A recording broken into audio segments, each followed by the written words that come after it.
राधे कृष्णा दोस्तों, लक्ष्मी नारायण की कृपा हम सब पर बनी रहे। आइए जानते हैं कि भगवत गीता का 5वां अध्याय में श्री भगवान जी कहते हैं, हे देवी, अब सब लोग द्वारा सम्मानित 5वें अध्याय का महत्व सुनिए। मैं बताता हूँ, सावधान होकर सुनो। मध्य प्रदेश में पुरुकुरुत्रमपुर नाम का एक नगर है। उसमें पिंगल नामक का एक ब्राह्मण रहता है। वह वेद पाठी ब्राह्मण के विख्यात वंश में, जो सर्वदा निष्कलंक था, उत्पन्न हुआ था, किंतु अपने कुल के लिए उचित वेद शास्त्रों के स्वधांश को छोड़कर ढोल बजाते हुए उसने नाचने गाने का मन बना लिया।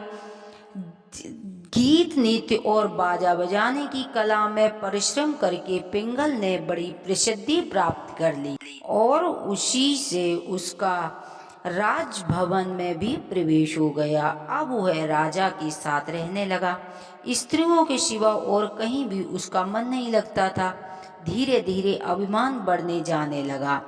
विचकल होकर वह एकांत में राजा से दूसरों के दोष बदलाने लगा। पिंगल की एक स्त्री थी जिसका नाम था अरुणा। वह नीच कुल में उत्पत्ति हुई थी और कामी पुरुषों के साथ विहार करने की इच्छा से सदा उसी की खोज में घूमा करती थी। उसने पति को अपने मार्ग का कंकड़ समझकर एक दिन आधी रात में घर के भीतर ही उसका सिर काटकर मार डाला और उसकी लाश को जमीन में गाड़ दिया। इस प्रकार प्राणों से वियुक्त होने पर वह यमलोक पहुंचा और भीषण नरकों का उपभोग करके निर्जन वन में गिद्ध हुआ। अरुणा भी भगंदर रोग से अपने सुंदर शरीर को त्याग घोर नरक भोगने के पश्चात उसी वन में सुखी हुई। एक दिन वह दाना चुनने की इच्छा से इधर उधर फुदक रही थी।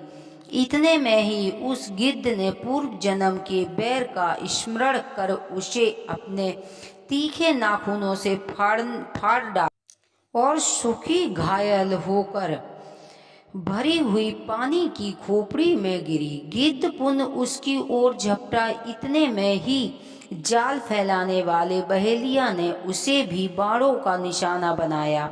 उसके पूर्व जन्म की पत्नी सुखी उस खोपड़ी के जल में डूबकर प्राण त्याग चुकी थी। फिर वह क्रूर पक्षी भी उसी में गिरकर डूब गया। तब यमराज के दूत ने दोनों को यमराज लोक ले गए। वहां अपने पूर्व पाप कर्म को याद करके दोनों ही भयभीत हो रहे थे। तदंतर यमराज ने जब उसके घृणित कर्मों का दृष्टपान किया, तब उन्हें मालूम हुआ कि मृत्यु के समय अकस्मात खोपड़ी के जल में स्नान करने से इन दोनों का पाप नष्ट हो चुका है। तब उन्होंने उन दोनों को मनोवांछित लोक में जाने की आज्ञा दी। यह सुनकर अपने पापों को याद करते हुए वे दोनों बड़े विस्मत में पड़ गए और पास में जाकर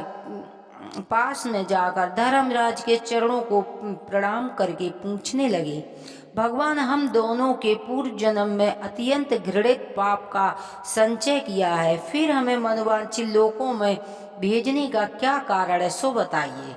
यमराज ने कहा, गंगा के किनारे बड़ नामक का एक उत्तर ब्रह्माणी ज्ञानी रहते थे। वे एकांतवासी, ममता रहित, शांत वितरण और किसी से भी देर न रखने वाले थे।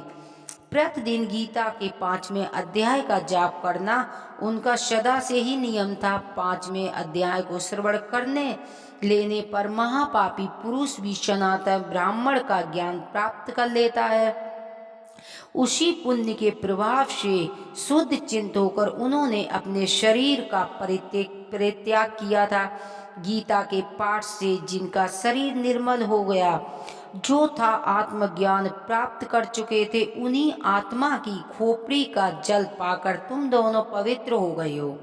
अंत अब तुम दोनों मनोवांछित लोगों को जाओ, क्योंकि गीता के 5वें अध्याय के माध्यम में से तुम दोनों को शुद्ध हो गए हो। श्री भगवान कहते हैं, सबके प्रति समान भाव रखने वाले धर्मराज के द्वारा इस प्रकार समझाए जाने पर दोनों बहुत प्रसन्न हुए और विमान पर बैठकर वे वैकुंठ धाम चले गए। बोलो श्री लक्ष्मी नारायण भगवान की जय, श्री कृष्ण भगवान की जय, श्री राधे राधे।